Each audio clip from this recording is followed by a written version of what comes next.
নমস্কার, আমি জ্যোতিষী শ্রী গৌর ভট্টাচার্য। আমার ইউটিউব চ্যানেলে স্বাগত জানাই। যারা ইউটিউব থেকে দেখছেন, যারা ফেসবুক থেকে পেজ থেকে দেখছেন, তাদেরকে প্রত্যেকে স্বাগত জানাই। ফেসবুক থেকে যারা দেখছেন পেজটাকে অবশ্যই ফলো করবেন, আর যারা ইউটিউব থেকে দেখছেন পেজটাকে অবশ্যই সাবস্ক্রাইব করবেন। আপনাদের এই সাবস্ক্রাইব এবং লাইক আমাকে আরো উৎসাহিত করে নতুন নতুন ভিডিও বানানোর জন্য। হ্যাঁ, থাম্বনেইলটা ঠিকই পড়েছেন বা ঠিকই শুনেছেন যে আজকে ফিরোজা নিয়ে আলোচনা করবো। ফিরোজা পাথরটা কি, ফিরোজা রত্ন কি, বা ফিরোজা রত্ন পড়লে কি হবে, কি উপকার হবে। উপকার নিয়ে প্রচুর ভিডিও আপনারা জানেন। আজকে কিন্তু বলবো আমরা ফিরোজা পড়লে কি ক্ষতি হবে আপনার, সেই কথাও বলবো।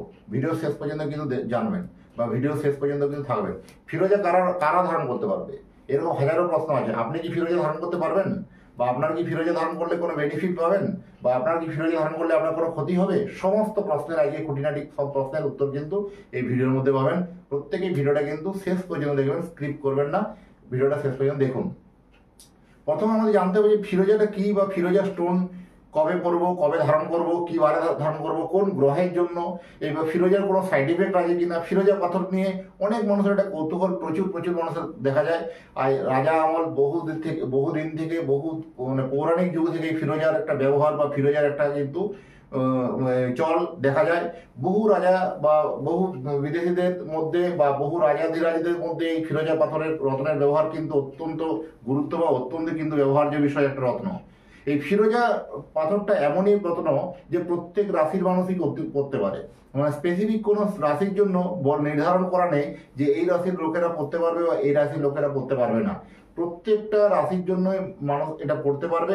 কিন্তু ফিরোজাটা কেন পড়তে হবে, কিভাবে আপনার প্ল্যানেটারি পজিশন বা কিভাবে আপনার জন্মকুণ্ডলীতে প্ল্যানেটের গ্রহপথের সমস্যা বা গ্রহপথের একটা কারণ বা গ্রহপথের একটা ডিগ্রি দেখবেন, সেগুলো কিন্তু পুঙ্খানুপুঙ্খভাবে ভিডিওতে বলবো। এই ফিরোজা গ্রহটা নিয়ে অনেকের মতে বিভিন্ন রকম মতামত আছে। অনেকেই বলে ফিরোজা শুক্রের রত্ন। আমি কিন্তু বলবো যে ফিরোজা হ্যাঁ শুক্রেরই পাথর।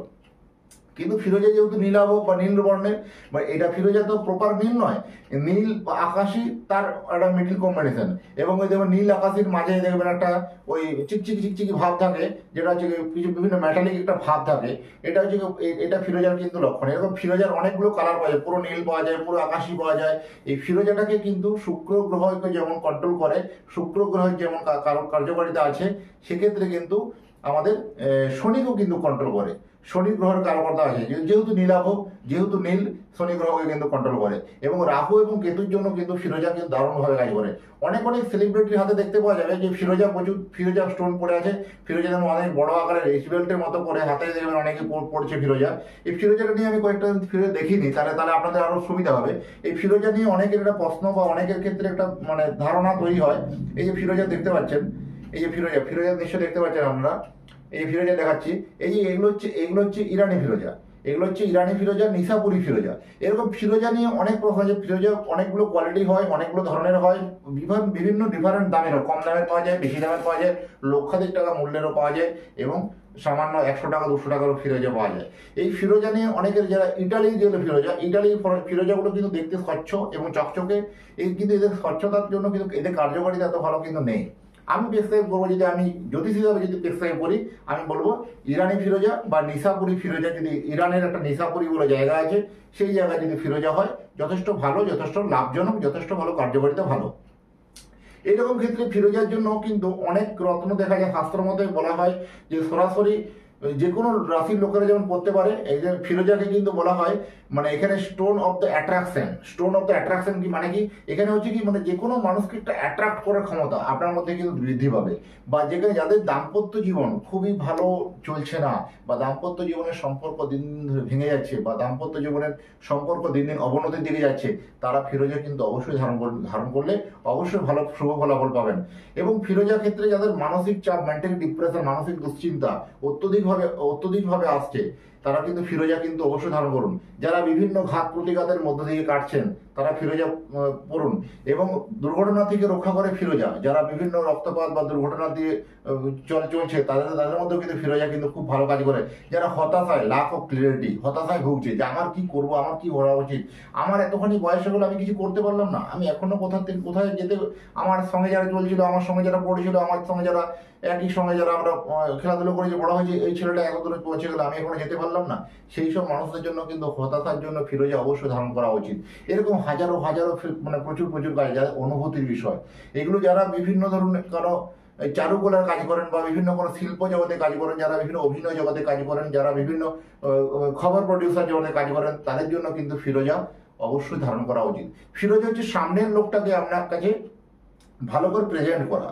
ফিরোজা আপনাকে দেবে সামনের লোকটাকে যে ভালো করে আপনি একটা প্রেজেন্ট করতে পারবেন, ভালো করে একটা প্রেজেন্টেশন দিতে পারবেন, এবং সামনের লোকটার মধ্যে একটা আপনি আকর্ষণ বাড়াতে পারবেন। এই ফিরোজা রত্ন ধারণ, এই ফিরোজাতে কিন্তু প্রচুর প্রচুর কিন্তু গুণাবলী আছে, প্রচুর কার্যকারিতা আছে। এবং ফিরোজা যাদের শত্রু বিভিন্নভাবে শত্রু ক্ষতিগ্রস্ত করছে, তাদের জন্য ফিরোজা তো পড়তেই হবে, তারা ফিরোজা অবশ্যই ধারণ করুন। এবং যাদের জন্য সন্তান ধারণের সমস্যা, সন্তান আসছে না বা সন্তান কোনোভাবে হচ্ছে না, যাদের সন্তান সুখ হচ্ছে না, তাদের জন্য কিন্তু ফিরোজা কিন্তু অত্যন্ত কিন্তু শুভ ফল কিন্তু নিয়ে আসে।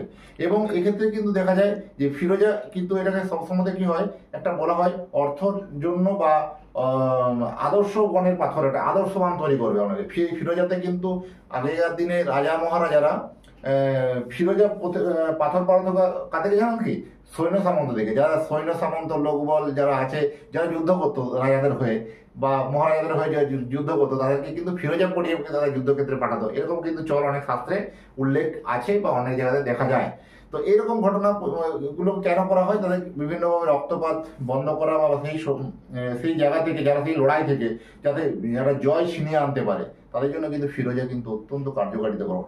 এবার কতটা পড়বেন, কখন পড়বেন, কবে পড়বেন, এই কতটা পড়বেন এটা নিয়ে যখন প্রশ্নচিহ্ন চলে এলো, আপনার জন্মকুণ্ডলিতে শুক্রকে বা ভেনাসকে, এই শুক্র বা ভেনাসকে দেখতে হবে কত ডিগ্রি ব্যবধানে বসে আছে, কোন প্ল্যানেটের সঙ্গে বসে আছে, কোথায় কোন ভাবে বসে আছে। এই ডিগ্রি অনুযায়ী কিন্তু আপনার কার্যকারিতা বা আপনার পরিমাপটা কিন্তু একটা প্রতিষ্ঠিত অ্যাস্ট্রোলজার বা প্রতিষ্ঠিত কোনো অ্যাস্ট্রোলজারের পরামর্শ নেই কিন্তু ওনার ফিরোজাটা করা উচিত। এবং কতটা পরিমাণ পড়তে হবে, কোন কোয়ালিটি করতে হবে, এটা জেনে পড়লে সব থেকে ভালো কার্যকারিতা পাবেন। আর জানতেও যদি আপনার জন্মকুণ্ডলীর সঙ্গে আমার সঙ্গে যদি কনসাল্ট করতে হয়, তাহলে নিচে নাম্বার দেখা যাচ্ছে, সেই নাম্বারে অবশ্যই আপনারা যোগাযোগ করবেন। আমার সারা ভারতবর্ষে একটাই চেম্বার, প্রতাপবাগান 6 নম্বর সরণি, বাঁকুড়া। যে আমার আরও বিভিন্ন জায়গায় চেম্বার আমার নেই, সারা ভারতবর্ষে একটাই চেম্বার। প্রত্যেক দিন বসি, প্রত্যেক দিন অনলাইনে সার্ভিস হয় বা অফলাইনে সার্ভিস হয়। অফলাইনে আমি 10 জন করে দেখানো হয়, আর অনলাইনে যারা দেখাতে চান তারা অনলাইনে নাম লেখাতে পারেন। অনলাইন অফলাইন সেম ফিস, এবং আমার যে পারিশ্রমিক ফিজ আছে সেই ফিজটা আমরা অনলাইনের মাধ্যমে পেমেন্টের অপশন আছে বিভিন্ন। আমার সম্বন্ধে আরও যদি জানতে হয়, আপনি গুগলে গিয়ে সার্চ করে দেখুন অ্যাস্ট্রোলজার গৌর ভট্টাচার্য, অ্যাস্ট্রোলজার গৌর ভট্টাচার্য লিখে গুগলে সার্চ করুন, সেখানে আমার সম্বন্ধে আরও তথ্য জানতে পারবেন। সেই তথ্য আর রিভিউ দেখুন, ভালো মনে হলে আপনারা বিচার করুন। দেখুন, ভালো জ্যোতিষী খারাপ জ্যোতিষী অনেক ক্ষেত্রে বলতে শোনা যায় যে আমি যদি আপনার উপকার করতে পারি বা আপনার মুখে হাসি ফোটাতে পারি, তাহলে আপনার থেকে মানুষ আরও 2 জন মানুষ আমার কাছে আসবে বা আরও 5 জন মানুষ আসবে। এইভাবেই কিন্তু পরিচিতি সার্কেলটা আমার কাছে বাড়ে, আমি যেটা গ্রহণযোগ্যতা মনে করি। আর জ্যোতিষ দেখাতে হলে কয়েকটা জিনিস আমাকে মাথার মধ্যে রাখবেন। নিজের প্রবলেম নিজে থেকে বলবেন না। আপনার জন্মকুণ্ডলী দিয়েছেন, ব্যাস এনাফ, আর নয়। আপনি নাম, জন্ম তারিখ, জন্ম সময় দিয়েছেন, ব্যাস। এরপরে চুপ করে বসুন, আমি বলি আপনি শুনুন। আপনি তো আমার পারিশ্রমিক পয়সা দিচ্ছেন এটা বলার জন্য।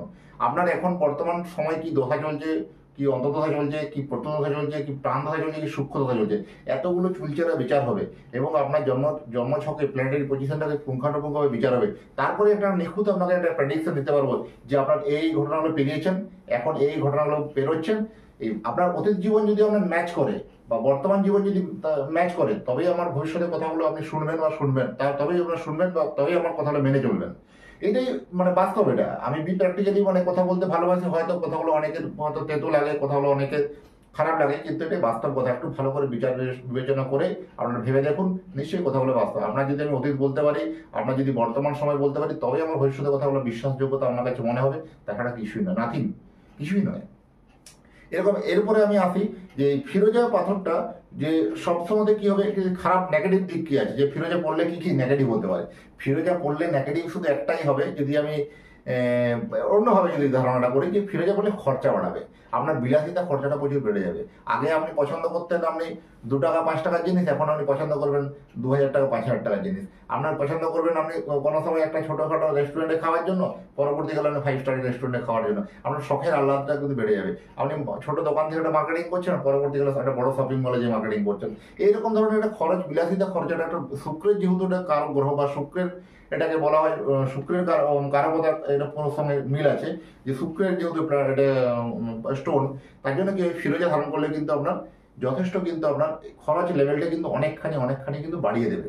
এই ফিরোজার সেখানে রত্নকর্ম করতে গেলে যেমন খরচ যেমন বাড়বে তেমন আপনার আমদানিটা হবে, আমদানিটা খুব ভালো হবে। আমদানি না হলে খরচটা করবেন কোথা থেকে, সেই আমদানি লেভেলেও কিন্তু আপনার অনেক টপ লেভেলে কিন্তু পৌঁছাতে পারে। যারা ব্যবসা করছেন, আপনার সামনের ব্যক্তিটাকে আপনার খুশি করতে হবে বা সামনের ব্যক্তিটার কাছে আপনার গ্রহণযোগ্যতা বাড়াতে হবে, তাহলে কিন্তু ফিরোজা অবশ্যই ধারণ করা উচিত। যারা বিভিন্ন চাকরি ক্ষেত্রে কম্পিটিশনমূলক এক্সাম দিচ্ছেন, তাদের জন্য ফিরোজা ধারণ করা উচিত। আঙুলে যদি পড়তে চান ফিরোজা, মিডিল আঙুলে পড়তে পারেন মধ্যমাতে।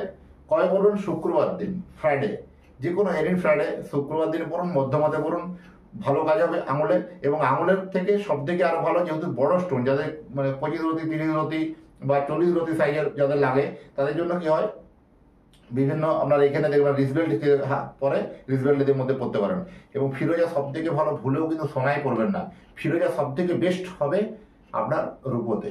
সোনার থেকে রূপোতে কিন্তু খুব ভালো কার্যকারিতা, রূপোতে কিন্তু দারুণ কার্যকারিতা পাওয়া যায়, ফিরোজা কিন্তু অনেকখানি উপকারী পাওয়া যায়। এবং আপনার সিনেমার বহু আর্টিস্ট দেখবেন বা বহু সিনেমার কলাকুশলীরা দেখবেন বড় বড় ফিরোজা পরে অনেক বড় সেলিব্রিটি হয়েছে। এই ফিরোজা কিন্তু রত্নের, এটা মানে একটা জাদুকি ছড়ি বলা হয়, যে আলাদিনের প্রদীপ বলা হয় এই ফিরোজা গ্রহে। কিন্তু এই ফিরোজা গ্রহ যদি আপনার মনে হয় একদম উৎকৃষ্ট মানের অরিজিনাল যদি সংগ্রহ করতে হয়, আমার যে ওয়েবসাইট আছে, ওয়েবসাইট থেকেও কিনতে পারেন, www.astrogold.com, সেই ওয়েবসাইট থেকে কিনতে পারেন। সরাসরি আমার সঙ্গে যোগাযোগ করতে পারেন। হোয়াটসঅ্যাপ নাম্বারে আপনার নাম, জন্ম তারিখ, জন্ম সময়, জন্মস্থান টুক করে পাঠিয়ে দিন নিচে দেওয়া নাম্বারে। আর যারা এই পৃথিবীর মানচিত্রের মধ্যে যে কোনো জায়গায় থাকুন না কেন, ওখানে অনলাইনে আপনার সমস্ত জায়গায় প্রেডিকশন অ্যাভেলেবেল, অনলাইনে সব জায়গায় প্রেডিকশন আপনি পাবেন। যাই হোক, আমার সঙ্গে অনেকক্ষণ যারা জুড়ে আছে, যারা এতক্ষণ ধরে ভিডিও দেখছেন, তাদেরকে অসংখ্য ধন্যবাদ। ভালো থাকুন, সুস্থ থাকুন, আবার দেখা হবে পরের একটা ভিডিওতে। কিন্তু যতক্ষণ আপনারা যারা দেখলেন, অবশ্যই সাবস্ক্রাইবটা করে যাবেন। আর যারা ফেসবুক দেখেছেন, অবশ্যই ফলোটা করে যাবেন। আর আপনাদের এই ফলো বা সাবস্ক্রাইব কিন্তু আমাকে আরো অনুপ্রাণিত করবে নতুন ভিডিও বানানোর জন্য। আবার একটা দেখা হবে পরে নতুন একটা ভিডিওতে, নতুন একটা টপিক নিয়ে। আপনারা ততক্ষণ ভালো থাকুন, বেস্ট থাকুন।